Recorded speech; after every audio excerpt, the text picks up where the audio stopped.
Hello everybody, thank you for taking the time to watch this video as we review the requirements for Assignment 2. Now the first part of Assignment 2 is to actually reflect on the feedback given to you on Assignment 1. And this part of the assignment's worth 3 marks, so potentially a fairly easy couple of marks there that you can earn towards your final total. Now we want you to actually reflect on, review, read the feedback that you were given both within the assignment document and the overall comments and your mark, and actually just reflect on that and identify what changes needed to be made, perhaps in your writing style, perhaps in your analysis of the question, perhaps in your referencing, and comment on how you've actually implemented those changes or implemented that feedback into the preparation of your second assignment. It's worth 3 marks. You don't need to spend a lot of time on it. Just make sure it's simple, specific, and relevant to the comments that you received.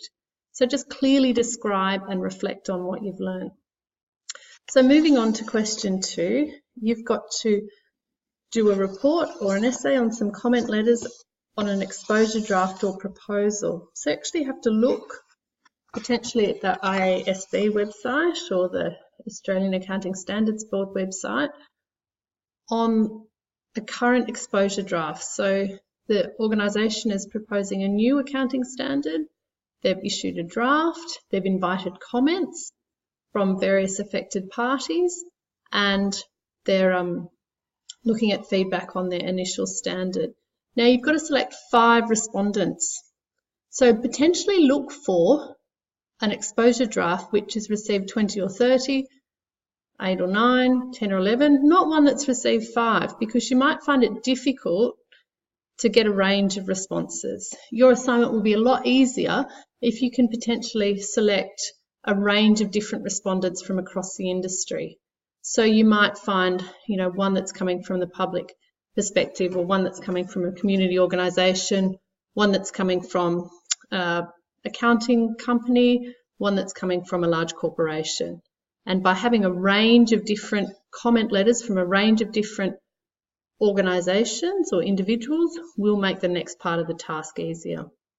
So part A, describe in your own words the issue that the exposure draft or proposal and comment letters deal with.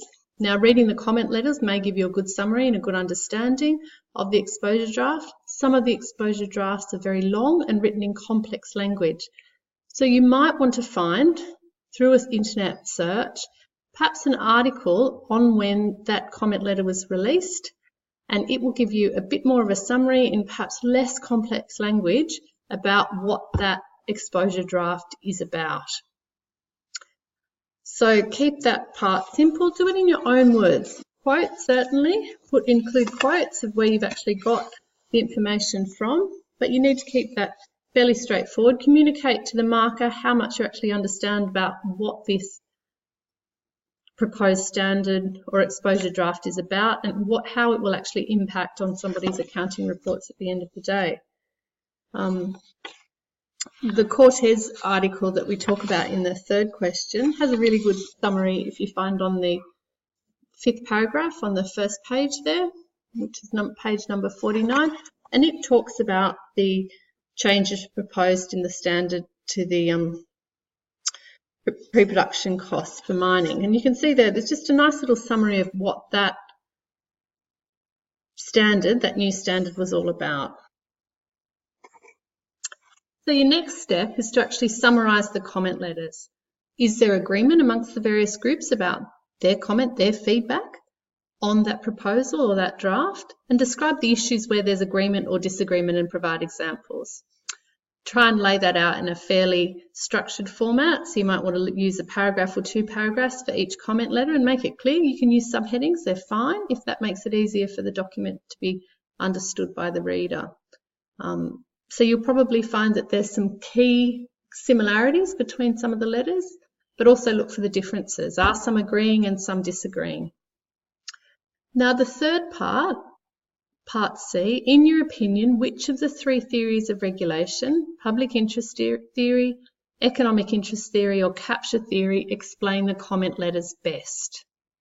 So I want you to start by introducing all of those areas. So introducing all of those 3 theories of regulation, demonstrating to the marker your understanding of all of those 3 theories, and then linking that material to the comment letters that you've received and reviewed. So you're outlining them, you've got demonstrated a really good understanding of the 3 of them, then you need to link them back. So have a think about it, review it, look at the literature and see what you think explains the comment letters. Look not only for the words they're using, but use the information that you know about these companies or these organisations to explain what perspective that they are coming from. So if it is a large multinational mining organisation, they may not be talking about something from the public perspective or in the public interest. They're more likely to be thinking of their own private interest or their own economic self-interest or the self-interest of their shareholders, directors, etc. Capture theory is really difficult to demonstrate, often not communicated in a comment letter. Capture of a regulatory body by an industry organisation or by a company, more likely to be behind the scenes on a nudge, nudge, wink, wink basis. You know, men meeting in smoky boardrooms discussing what they really think should be the priority for various organisations.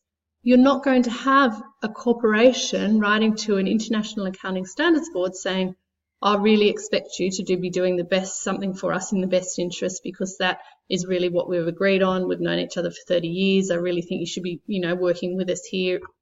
In the end, we'll all be better off, etc., etc. We'll vote for you when you next come up for election. We'll financially support your standard making body. So keep that in mind, but still mention what capture theory is, demonstrate you've got an understanding of that.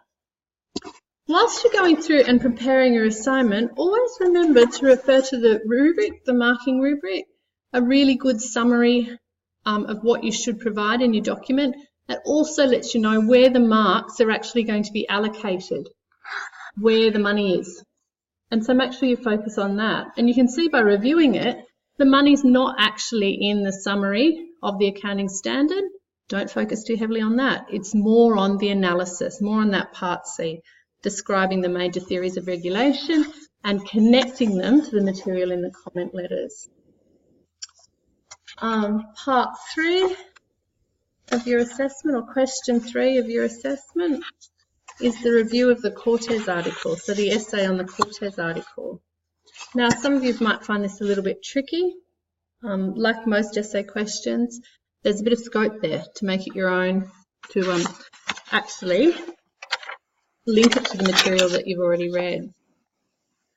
So the 3 main areas, or the concepts, ideas and facts, I'd like you to relate to the following topics: international accounting, the standard setting process, and accounting regulation and politics. Now, for international accounting, you might talk about how and why we have international accounting standards and how that plays into this international standard for the mining industry. You can talk about the advantages and disadvantages as they're relevant to this article. So some of them might not be relevant to this article. Don't put those in. For part 2, the standard setting process, talk about how standards are made. Talk about the political factors at play and the potential for regulatory capture. Look at the evidence provided by this article and relate it to the theory in your textbook and the theory that you've learnt so far. Part 3, accounting regulation and politics. You might talk about the arguments for and against accounting regulation and how and why attempts are made to influence the process. So briefly, again, discuss the theories from the first question, or the second question of your assignment here. Linking the theory to the article is really important, and it shows how you've actually understood the information that you've been taught or that you've been learning and how you can apply it to a new situation. For all of the questions, really be aware of your academic writing, appropriate structure of the document, the syntax, your grammar. Proofread it again, potentially read it out loud, might help you pick up some errors. Referencing is really important, and overall, the use of referencing and source documentation is worth quite a few marks. So keep that in mind when you're actually working on your document. So reference your textbook if you've got access to other information outside of your textbook, or you can access some further information and reference that. It will significantly improve your mark.